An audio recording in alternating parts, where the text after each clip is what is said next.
Welcome to Mamut Tutorials. In this tutorial, we will demonstrate how Mamut Business Software can be configured to automatically maintain the value of stock on the balance sheet and expense delivered stock to the profit and loss account. When Mamut Business Software is first installed, it is configured to automatically expense the value of the stock as a business expense upon receipt of the supplier's invoice. While this is fine for businesses with a rapid turnover of stock or who hold little stock in their warehouses, some businesses prefer to configure Mamut Business Software to automatically post the value of their stock to an asset account and then expense the costs of the stock to the profit and loss account when the product is delivered to the customer. In this tutorial, we will be using a new database in which the contacts are already created and the products have been set up and linked to their respective suppliers. We can see the products by clicking on Products and Warehouse and then Products. For all of the products, the warehouse is presently empty because no stock has been received yet. We can see there is no stock for the current product by selecting the Warehouse tab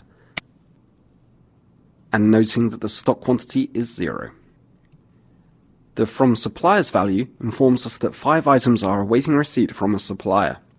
The To Customers value tells us that the customer is awaiting the delivery of 2 of these stock items.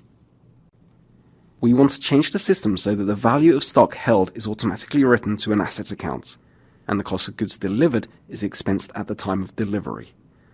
To start this change, we click on Company Settings in the toolbar.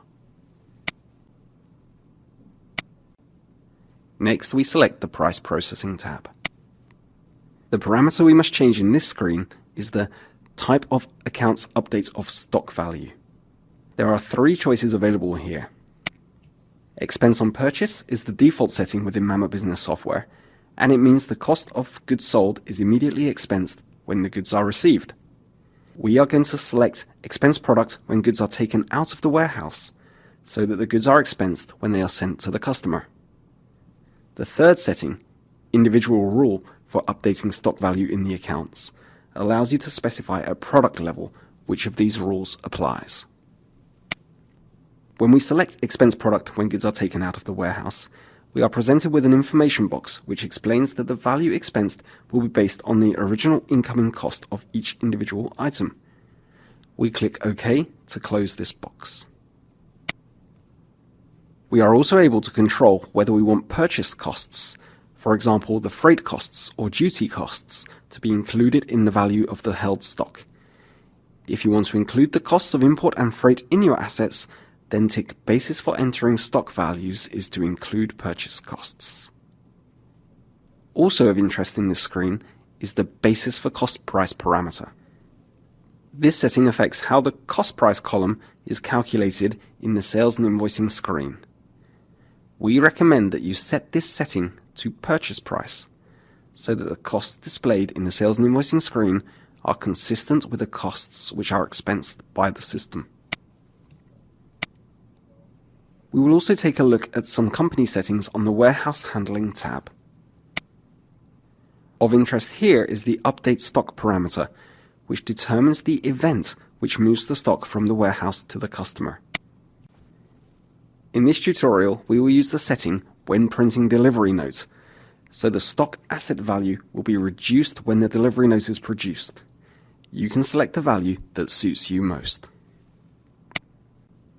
Finally, it is worth reviewing the principle for updating warehouse. The settings here are either first in, first out, or last in, first out. If you have first in, first out, the system will move the oldest stock item out of the chosen warehouse and expense the costs associated with that oldest item. If you have last in, first out, then the system will move the newest stock item out of the warehouse and expense the costs associated with the newest item. As most businesses, we will employ the FIFO method in this tutorial. We have now finished reviewing the settings, so we click OK to close the settings screen. We have now returned to the product register, and it is worth looking at the Product Level Settings tab.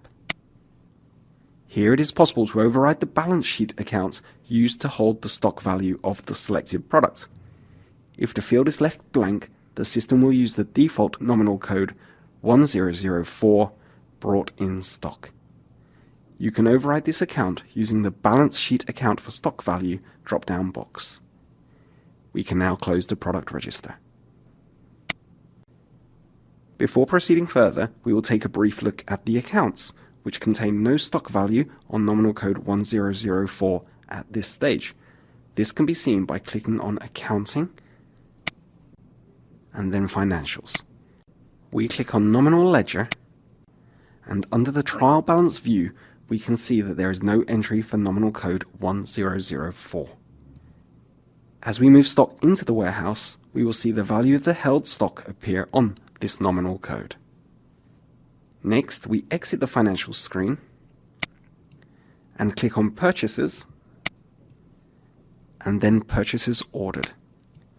In this screen, we have a purchase order with the status Purchased, meaning we are awaiting receipt of the stock on this purchase order. We can receive the stock by clicking on the Register Receipt/Return button in the toolbar. We are fully receiving all 5 purchased items on this purchase order, and we can see that the goods value is £100 per unit. We click on the Receive Goods button to bring the items into the warehouse. We can now move back to the Financials window. We can now see that the trial balance displays a stock value of £500 on nominal code 1004 brought in stock. The journal has been balanced against nominal code 2110 accruals, non-received invoices. The invoice from a supplier has not yet been input. There is still no cost expense to the profit and loss nominal codes, as no stock has yet been delivered to the customer. Now we close the financials and return to the purchase order. We click on the Post-Purchase Invoice button to post the supplier's invoice. We enter the invoice number and click on the Invoice button. We then close the purchase screen. Once again, we return to the Financials window. We can now see that the trial balance retains the stock value of £500 on nominal code 1004 brought in stock, but the 2110 accruals non-received invoices account has now been cleared down. We close the Financials window and go to Sales. We click on Order to access our undelivered order. We now have the stock available to deliver to our customer, so we can deliver the order in the usual way.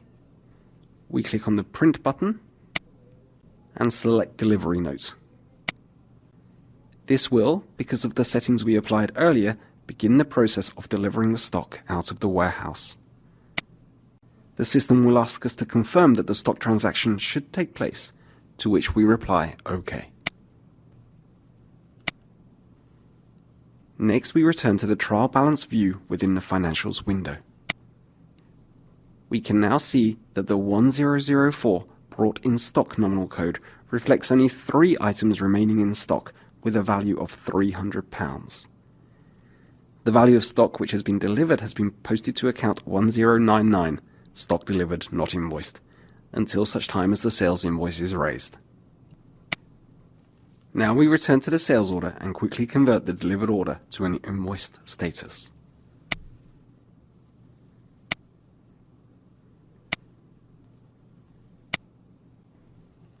We now return for a final time to the Financials window to see the effects of raising this invoice. We can see that our stock delivered not invoiced account has been cleared down, and our materials purchased account has a debit value of £200, reflecting the 2 items delivered. We have now shown you how to configure Mamut Business Software so that the stock value is automatically maintained by the program. Further tutorials are available on our website.